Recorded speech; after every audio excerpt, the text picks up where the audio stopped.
கர்த்தர் மகிமையான காரியத்தை நமக்கு செய்வார். அல்லேலூயா. கர்த்தருக்கு ஸ்தோத்திரம். யாத்திராகம புஸ்தகம் 32ஆம் அதிகாரம் 16ஆம் வாக்கியம்.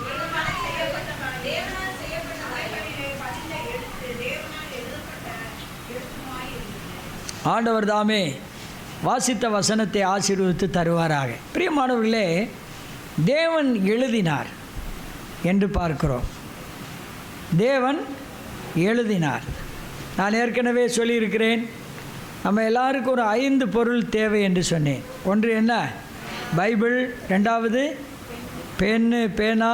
3வது பாட்டு புத்தகம். 4வது அதை வச்சுக்கிறதுக்கு பை.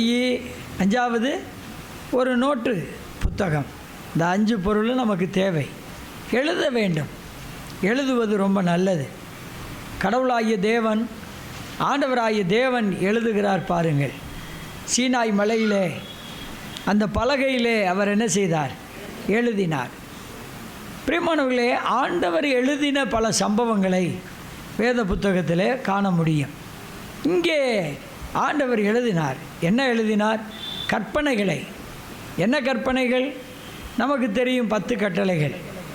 கர்த்தருடைய நாமத்தை வீணிலே வழங்கக்கூடாது. கர்த்தர் ஒருவரையே தேவனாக வணங்க வேண்டும். தன்னுடைய தாயையும் தகப்பனையும் கனம் பண்ண வேண்டும். இப்படியெல்லாம் பலதரப்பட்ட நிலையிலே நாம் எழுதுகிற, நாம் கேட்குற காரியங்களை வேதத்திலே கேட்குறோம். அப்போ தேவன் அந்த நியாயப்பிரமாணத்தில் எழுதி கொடுத்தார். ஆனால் அந்த நியாயப்பிரமாணம் ரொம்ப முக்கியமானதாகத்தான் இருக்கிறது. அந்த நியாயப்பிரமாணத்தின்படி கர்த்தருடைய பரிசுத்த நாளை யாரும் என்ன பண்ணக்கூடாது? அசட்டை பண்ணக்கூடாது.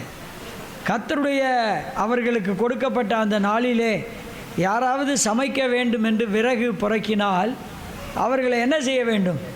கல்லடித்து கொல்ல வேண்டும். எல்லோரும் கவனிக்கிறீங்களா? நல்லா கவனிங்க. கல்லடித்து கொல்ல வேண்டும். நியாயப்பிரமாணம் என்ன செய்கிறதா இருக்கிறது தெரியுமா?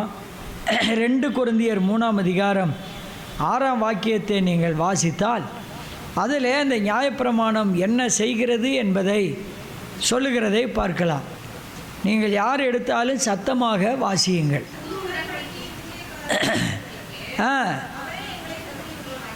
ஆக்கினார். அந்த உடன்படிக்கை எழுத்துக்குரியதாய் இராமல் ஆவிக்கு உரியதாய் இருக்கிறது. எழுத்து என்ன பண்ணுகிறது? கொல்லுகிறது. பாருங்கள், ஆண்டவர் எழுதின அந்த நியாயப்பிரமாண எழுத்தின் அந்த பலகை எழுத்து மனிதனை என்ன செய்கிறது? கொல்லுகிறது. நியாயப்பிரமாணத்தின்படி ஒருவரும் நீதிமான் ஆகவே முடியாது. நியாயப்பிரமாணம் என்று சொல்லுகிறதை இன்றைக்கும் சனிக்கிழமை ஓய்வு நாள்காரர்கள் அவர்களை செவன்த்-டே சபை என்று சொல்வார்கள். அந்த 7ஆம் நாள்காரர்கள் நியாயப்பிரமாணத்தையும் கை கொள்ள வேண்டும், இயேசு கிறிஸ்துவையும் கை கொள்ள வேண்டும் என்று சொல்லுவார்கள். நியாயப்பிரமாணத்தினால் ஒருவனும் தேவனுக்கு முன்பாக யாராக முடியாது? நீதிமான் ஆக முடியாது. மரத்திலே தூக்கப்பட்ட எவனும் சபிக்கப்பட்டவன் என்று எழுதியிருக்கிறபடி கிறிஸ்து நமக்காக சாபமாகி நியாயப்பிரமாணத்தின் சாபத்துக்கு நம்ம என்ன செய்தார்? நீங்களாக்கி மீட்டு விட்டார். எவ்வளவு பெரிய சத்தியம் பாருங்கள். பிரியமானவர்களே, பைபிளில் நாம் படிக்க வேண்டிய நிறைய விஷயங்கள் இருக்கிறது. இந்த சத்தியத்தை நாம் கேட்டு அறிந்து கொள்ள வேண்டும். கடந்த வாரம் ஒரு வீட்டில் நடந்த பைபிள் ஸ்டடியிலே ஒரு சில விசுவாசிகள் பயந்து போனார்கள். அந்த வார்த்தையை கேட்ட பொழுது அவ்வளவு பெரிய பயப்படத்தக்கதான விஷயங்கள் திருமறையின் தியானத்திலிருந்து வந்தது. அதனால தான் வேதத்தில் நாம் படிக்கிறோம், கர்த்தருடைய வேதத்தில் பிரியமாய் இருந்து இரவும் பகலும் அவருடைய வேதத்தில் தியானமாயிருக்கிற மனுஷன் பாக்கியவான் என்று. நியாயப்பிரமாணம் மனிதனை கொல்லக்கூடியதாக இருக்கிறது. ஆகையினால் நியாயப்பிரமாணத்தினாலே ஒரு மனிதனும் என்ன ஆக முடியாது? நீதிமான் ஆக முடியாது. இன்னும் நியாயப்பிரமாணத்தை பற்றி எழுத வேண்டுமானால், சொல்ல வேண்டுமானால் கட்டுக்கட்டான வசனங்கள் பைபிளில் இருக்கிறது, நியாயப்பிரமாணம் என்ன செய்யும் என்பதை. ஆனால் எனக்கு காலம் இல்லாததினாலே நான் அதை விடுகிறேன். அதே 2 கொரிந்தியர் 3ஆம் அதிகாரம் 7ஆம் வாக்கியத்தை படியுங்கள். எழுத்துக்களினால் மரணத்துக்கு ஏதுவான அது மரணத்துக்கு ஏதுவான ஊழியம். இந்த புது ஊழியம் உயிர்ப்பிக்கிற ஊழியம், இந்த ஆவியின் ஊழியம் உயிர்ப்பிக்கிற ஊழியம். அப்போ நியாயப்பிரமாணம் ஒவ்வொரு மனிதனையும் எங்கே கொண்டு நிறுத்துகிறது? மரணத்துக்கு என்று. மரணத்துக்கு என்று சொல்வதை நீங்கள் மூல மொழியிலே சரியாக படித்தால் நரகத்துக்கு என்று தான் போடப்பட்டிருக்கிறது. நியாயப்பிரமாணம் ஒவ்வொரு மனிதனையும் நரகத்தில் தள்ளுகிறது. ஆனால் நரகத்திலிருந்து நம்மை விடுவிக்கிறவர் நம்முடைய ஆண்டவர் என்பதை மறந்து போகக்கூடாது. பாருங்கள், அந்த பலகையில் எழுதப்பட்ட எழுத்து. இன்னொரு இடத்திலே கர்த்தர் எழுதினார். தானியேல் தீர்க்கதரிசியின் புத்தகம் 5ஆம் அதிகாரம் 5வது வாக்கியத்தை வாசிப்போம். 5ஆம் அதிகாரம். அந்நேரத்திலே மனுஷ கைவிரல்கள் தோன்றி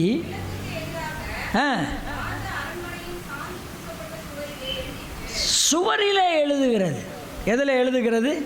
சுவரிலே எழுதுகிறது. யார் அது எழுதுகிறது? கர்த்தர் எழுதுகிறார். எப்படி எழுதுகிறார் பார்த்தீங்களா? ஆண்டவரும் பேனா பிடிச்சி எழுதுகிறாரா என்கிறதை நீங்கள் சரியாக கவனிக்க வேண்டும்.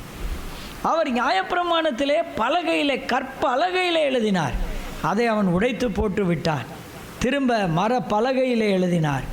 அதை தான் அங்கே நியாயப்பிரமாண அந்த கர்த்தருடைய பெட்டியிலே ஆசரிப்பு கூடாரத்திலே வைத்திருந்தார்கள்.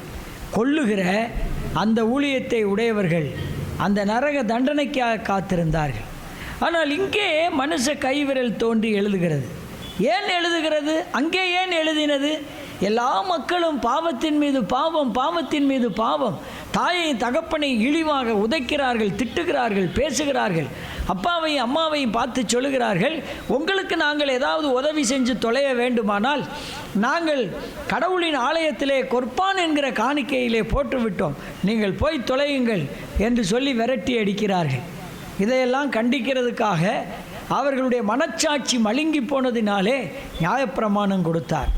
இங்கே ஏன் எழுதுகிறார்? இந்த சுவத்திலே 5ஆம் அதிகாரத்திலே நீங்கள் கவனித்தால் 1ஆம் வாக்கியத்திலிருந்து பெல்சாத்சார் என்னும் ஒரு ராஜா அங்கே பிரபுக்களில் 1000 பேருக்கு என்ன செய்கிறார்? ஒரு பெரிய விருந்து வைக்கிறார்.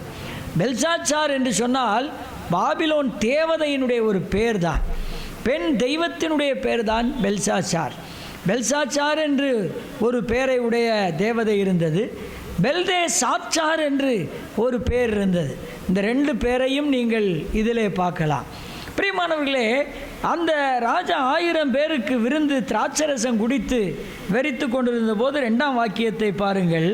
பெல்சாத்சார் திராட்சரசத்தை ருசித்து கொண்டிருக்கையில் அவன் தன் தகப்பனாகிய நேபுகத்நேச்சார் நேச்சார் எருசலேமின் தேவாலயத்தில் இருந்து எடுத்து கொண்டு வந்த பொன் வெள்ளி பாத்திரங்களில் ராஜாவாகிய தானும் தன் பிரபுக்களும் தன்னுடைய வப்பாட்டிகளும் சேர்ந்து அந்த பாத்திரத்தில் என்ன செய்கிறார்கள்?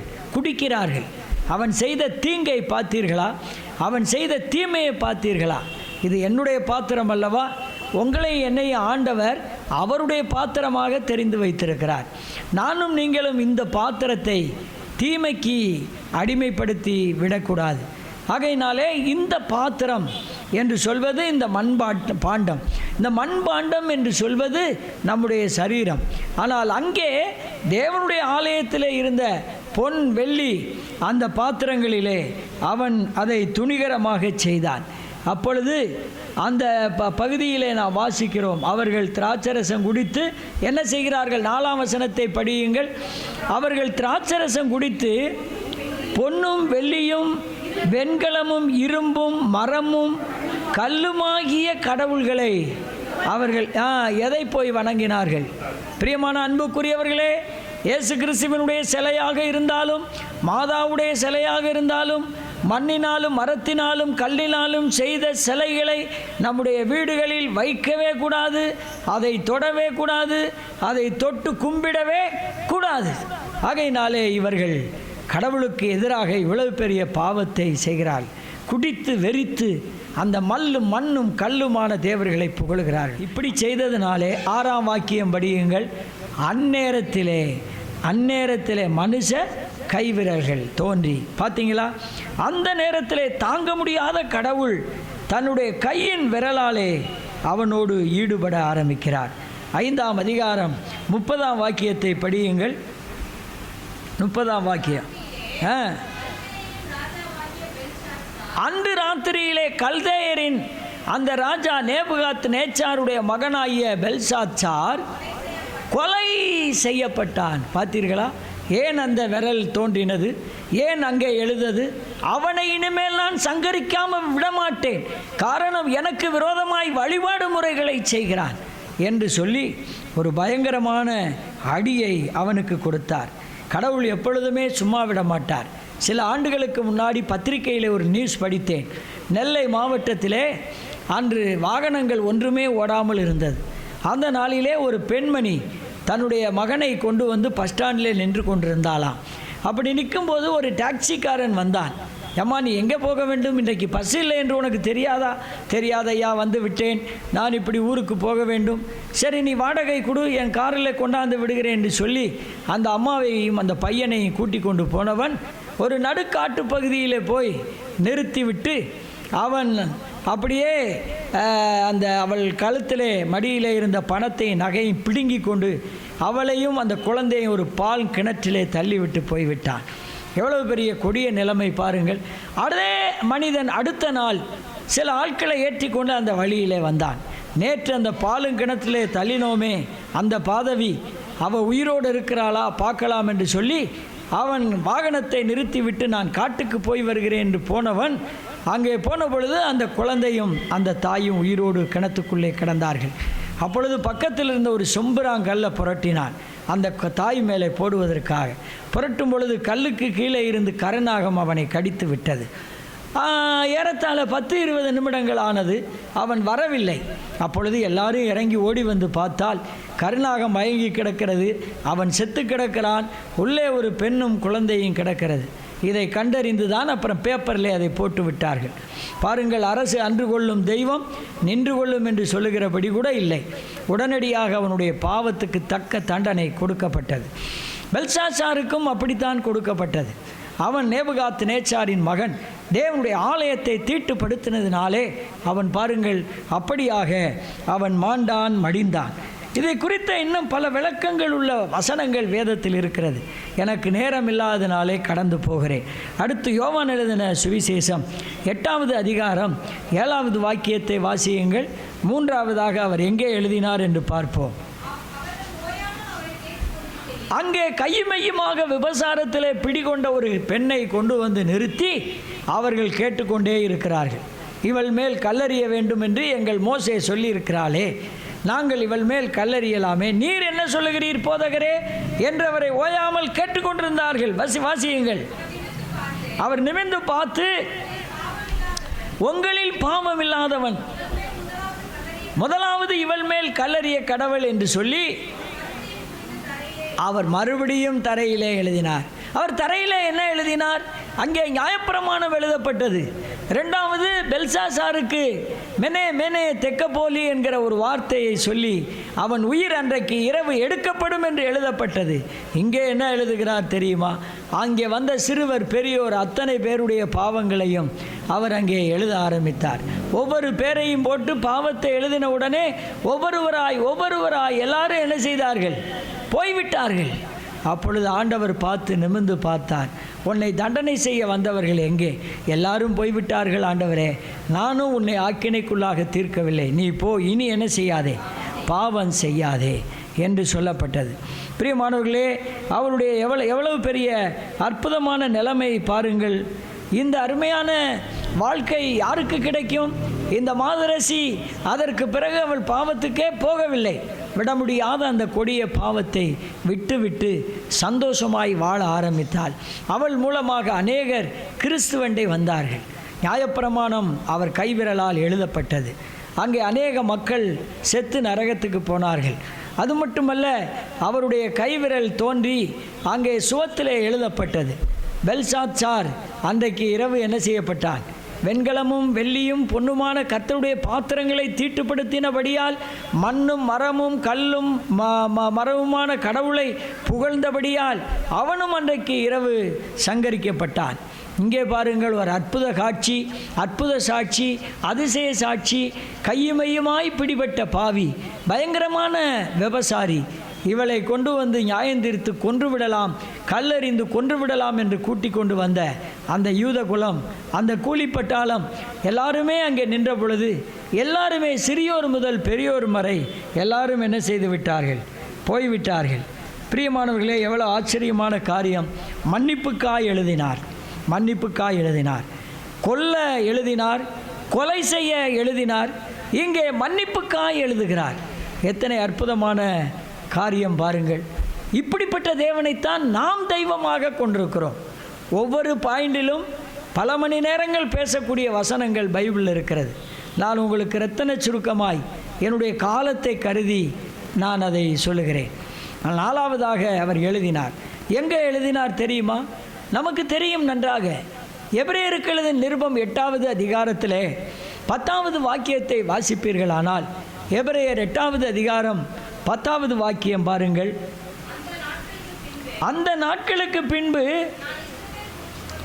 நான் இஸ்ரவேல் ஜனத்தாரோடே உடன்படிக்கையாவது என்னுடைய பிரமாணங்களை அவர்களுடைய மனதிலே எழுதினார். நான் அதுக்கு மேலே வாசிக்க வேண்டாம். அவருடைய மனதிலே எழுதினார். பிரியமானவர்களே, நியாயப்பிரமாண பலகையிலே எழுதினார், சாந்து பூசப்பட்ட சுவத்திலே எழுதினார், அவர் அந்த மண் தரையிலே எழுதினார். நானெல்லாம் படித்த பொழுது எங்கள் ஊரில் பென்சிலும் பேனாவும் வைத்து படிக்கிறதில்லை. எங்கள் ஊரில் ஒரு பெரிய மாமரம் இருக்குது. அந்த மாமரத்துக்கு முன்னாடி மணல் கிடைக்கும். அந்த மணலிலே தான் ஆனா ஆவண்ணா எழுதி பழகினோம். அந்த காலத்தில் அப்படித்தான் பழகினார்கள், எழுதினார்கள். பிரியமானவர்களே, இந்த காலத்தில் அப்படி இல்லை. அங்கே இப்படி அவருடைய கைவிரல் தோன்றி எழுதி இத்தனை காரியம் நடந்த பின்பு அவர் தரையிலே எழுதினார், மன்னிப்புக்காய் எழுதினார். நம்முடைய ஆண்டவர் நம்மை மன்னிக்கிறவர், மன்னிக்கிறவர், மன்னிக்கவே செய்கிறவர். அல்லேலூயா. பிரியமானவர்களே, அடுத்தவர் எங்கே எழுதுகிறார்? இருதயத்தில் எழுதுகிறார். என்ன எழுதினால் இருதயத்திலே? பாருங்கள், அந்த வசனத்தை மறுபடியும் படியுங்கள். அந்த நாட்களுக்கு பின்பு, இந்த காரியங்கள்லாம் நடந்ததுக்கு பின்பு, நான் இஸ்ரவேல் குடும்பத்தாரோடும் பண்ணும் உடன்படிக்கையாவது என்னுடைய பிரமாணங்களை அவர்களுடைய இன்னைக்கு காலையில் நாம் கர்த்தரை ஆராதித்திருக்கிறோம் என்றால் கர்த்தருடைய பிரமாணத்தின்படி வந்திருக்கிறோம். அப்பம் பிட்டு ஆராதித்தோம். சிலர் அப்பத்தை பிட்ட உடனே ஓடி விடுகிறார்கள். பாத்திரத்திலே பானம் பண்ணின உடனே ஓடி விடுகிறார்கள். இப்படிப்பட்ட நிலைமையிலே யாரும் ஓடக்கூடாது. நாம் அங்கே ஒரு அரை மணி நேரம் தங்கியிருந்தால் என்னவாகிவிடும்? நாம் தங்கியிருக்கலாம், இருந்து அதை கேட்டு செல்லலாம். என்னுடைய பிரமாணத்தை, என்ன என்னுடைய பிரமாணம்? அப்போஸ்தலருடைய உபதேசத்திலும் அந்நியோன்யத்திலும் அப்பம் பிக்குதலிலும் ஜபம் பண்ணுதலிலும் அவர்கள் என்ன செய்தார்கள்? உறுதியாய் தரித்திருந்தார்கள். புதிய ஏற்பாட்டு விசுவாசிகளே, நமக்கு கொடுக்கப்பட்டிருக்கிற பிரமாணங்கள் ஏதோ ஒரு புத்தகத்தில் எழுதி வைக்கவில்லை, ஏதோ ஒரு நூலில் எழுதி வைக்கவில்லை, நம்முடைய இருதயத்தில் எழுதி கொடுத்திருக்கிறார். எப்படி அவரை துதிக்காமல் தூங்க முடியும்? எப்படி அவரை ஆராதிக்காமல் நாம் இந்த உலகத்திலே ஆர்ப்பரிக்க முடியும்? எப்படி நாம் ஜெபிக்காமல் ஜெயங்கொள்ள முடியும்? எப்படி நாம் அந்யோன்யமாய் இருக்காமல் ஆனந்த பரவசத்தை பெற்றுக்கொள்ள முடியும்? உண்மையிலே சத்தியமாக நான் சொல்கிறேன், என் வாழ்க்கையில் அந்த ஆனந்த பரவசத்தை நான் அனுபவிக்கிறேன். அதுபோல நம் ஒவ்வொருவரும் நம்முடைய இருதயத்திலே மீட்கப்பட்ட நம்பிக்கை, ரட்சிக்கப்பட்ட நம்பிக்கை, நான் தேவனுடைய பிள்ளை என்கிற சந்தோஷம், சில குறைவுகள் வரலாம், அதை மன்னிக்கிறதுக்காகத்தான் அவர் இன்றும் நமக்காக என்ன செய்கிறார்? பரிந்து பேசி கொண்டிருக்கிறார். 1 யோவான் 2வது அதிகாரம் 2வது வாக்கியத்தை நீங்கள் வாசித்து பாருங்களே. 1 யோவான் 2ஆம் அதிகாரம் 2வது வாக்கியம், நம்முடைய பாவங்களை நிவர்த்தி செய்கிற கிருபாதார பலி அவரே. அப்புறம் நம்முடைய பாவங்களை மாத்திரமல்ல, சர்வலோகத்தின் பாவங்களையும் நமக்கு நிவர்த்தி செய்து கொடுக்கிறதுக்காகத்தான் பிதாவாகிய தேவனுடைய வலது பார்சத்திலே உட்கார்ந்து அவர் பேசிக்கொண்டே இருக்கிறார்.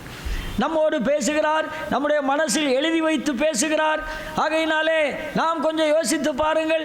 ஜெபமா, ஆராதனையா, எந்த காரியமாக இருந்தாலும் நாம் ஒரு ஆராதனைக்கு நம்ம ஒரு நேரத்தை வச்சுக்கொள்ளக்கூடாது. சபையிலே ஒரு நேரத்தை ஆவியானவர் கொடுத்திருக்கிறார். அந்த நேரத்தை நாம் பயன்படுத்த வேண்டும். அன்புக்குரியவர்களே, ஆவியானவர் கொடுத்திருக்கிற அந்த நேரம் நம்முடைய உள்ளத்தை உடைத்து உருக்கி நம்மை சந்தோஷத்துக்குள் கொண்டு செல்ல வேண்டும்.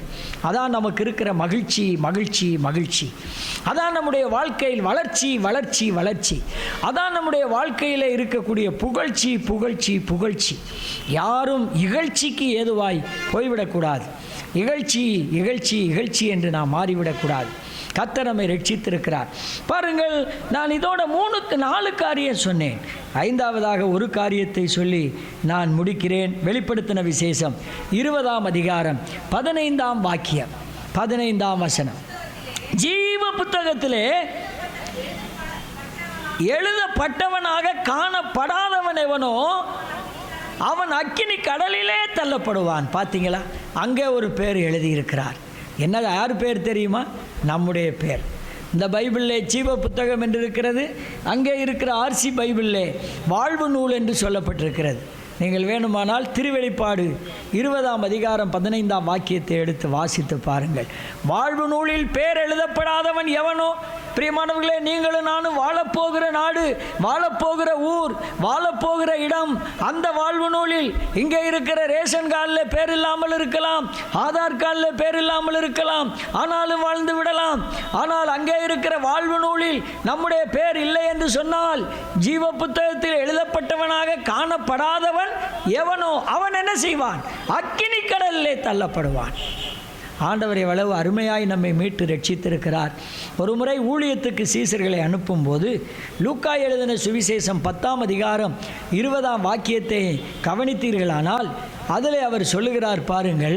நீங்கள் ஊழியத்துக்கு போங்கள் என்று சொன்னார். ஊழியத்துக்கு போனார்கள். போன பொழுது பிசாசுகளை துரத்தினார்கள். அப்பொழுது ஆண்டவரிடத்தில் அவர்கள் போய் சொல்லுகிறார்கள். சர்ப்பங்கள் விழுந்ததை அவர் கண்டதாக சொல்லுகிறார். அப்படி சொன்ன பொழுது அவர்கள் சந்தோஷத்தோடு ஆண்டவரிடத்தில் வந்து பதில் சொன்ன போது என்ன சொல்லுகிறார்? வாசியுங்கள் 10ஆம் அதிகாரம் 20ஆம் வாக்கியம். ஆகிலும் பிசாசுகள் உங்களுக்கு கீழ்ப்படுகிறதுக்காக சந்தோஷப்படாதீர்கள்.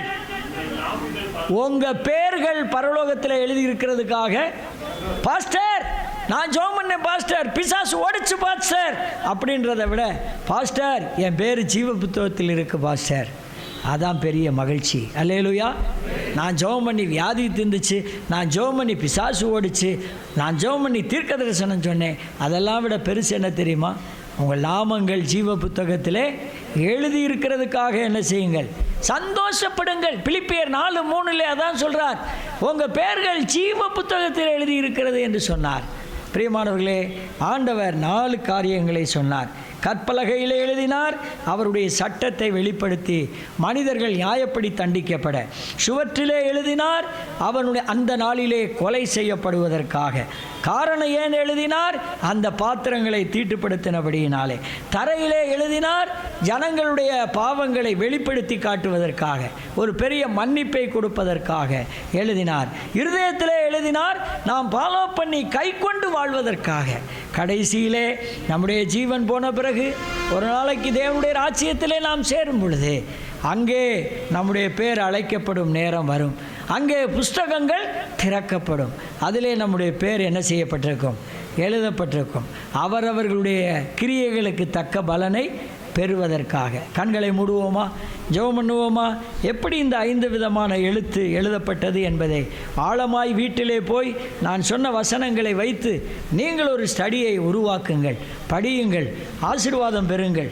கர்த்தரின் ஆசீர்வாதமும் சமாதானமும் நம் அனைவரோடும் கூட இருப்பதாக. ஆமென்.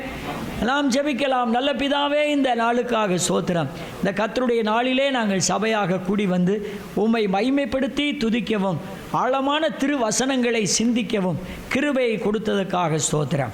எங்கள் அன்புக்குரியவர்களாகிய அனைவரோடும் அடியனோடும் இந்த வார்த்தைகள் மூலமாக நீ பேசியிருக்கிறீர். ஆகையினாலே நாங்கள் எங்கெங்கெல்லாம் எப்படி எப்படி எழுதினீர், எழுதப்பட்டிருக்கிறீர் என்பதை அறிந்து புரிந்து உமக்கென்று சாட்சியாய் மகிழ்ச்சியோடும் ஆண்டவரே நல்ல வளர்ச்சியோடும் மகிழ்ச்சியோடும் ஆண்டவரே, நல்ல புகழ்ச்சியோடும் ஆண்டவரே, இகழ்ச்சி இல்லாமல் வாழ எங்களுக்கு கிருபையை கொடுத்தருள வேண்டும் என்று நாங்கள் ஜெபிக்கிறோம். இந்த வார்த்தைகளை கேட்கிற அனைவரையும் நீர் ஆசீர்வதிப்பீராக. அனைவருக்கும் இது மிகப்பெரிய ஆவிக்குரிய அனுபவங்களை கற்றுக் கொடுக்க உதவி செய்வீராக. எங்களை தாழ்த்தி படைக்கிறோம். ஜெபங்களை கேட்ட கர்த்தருக்கு ஸ்தோத்திரம். அனைவரையும் ஆசீர்வதித்து அனுப்பும். அவரவர்கள் செய்கிற வேலை, உத்தியோகம், தொழில், விவசாயம், வியாபாரம் அத்தனை காரியங்களிலும் கர்த்தர் கூட இருந்து அவர்களையும் அவர்களுடைய குடும்பத்தையும் பிள்ளைகளையும் ஆசீர்வதித்து கர்த்தருக்கு மகிமையாய் நடத்தும். உலகம் எங்கிலும் உள்ள பரிசுத்தவான்கள் யாவரையும் கர்த்தர் ஆசீர்வதிப்பீராக. மகிமையும் கனமும் துதி ஸ்தோத்திரங்கள் எல்லாம் உமக்கே செலுத்துகிறோம். கர்த்தராகிய இயேசு கிறிஸ்துவின் நாமத்தில் வேண்டிக் கொள்கிறோம் நல்ல பிதாவே. ஆமேன், ஆமேன். என் ஆத்துமாவே கர்த்தரை சோதரி, என் முழு உள்ளமே அவருடைய பரிசுத்த நாமத்தை சோதரி. என் ஆத்துமாவே கர்த்தரை சோதரி, கர்த்தர் செய்த சகல உபகாரங்களையும் மறவாதே. ஆமேன். நம்முடைய கர்த்தராகிய இயேசு கிறிஸ்துவினுடைய கிருபையும் பிதாவாகிய தேவனுடைய அன்பும் பரிசுத்த ஆவியானுடைய அந்யோன்ய ஐக்கியமும் ஆசீர்வாதமும் பாதுகாவலும் சமாதானமும் நம் அனைவரோடும் உலகமெங்கிலும் உள்ள பரிசுத்தவான்களோடும் கூட இன்றும் என்றும் இருப்பதாக. ஆமேன், ஆமேன்.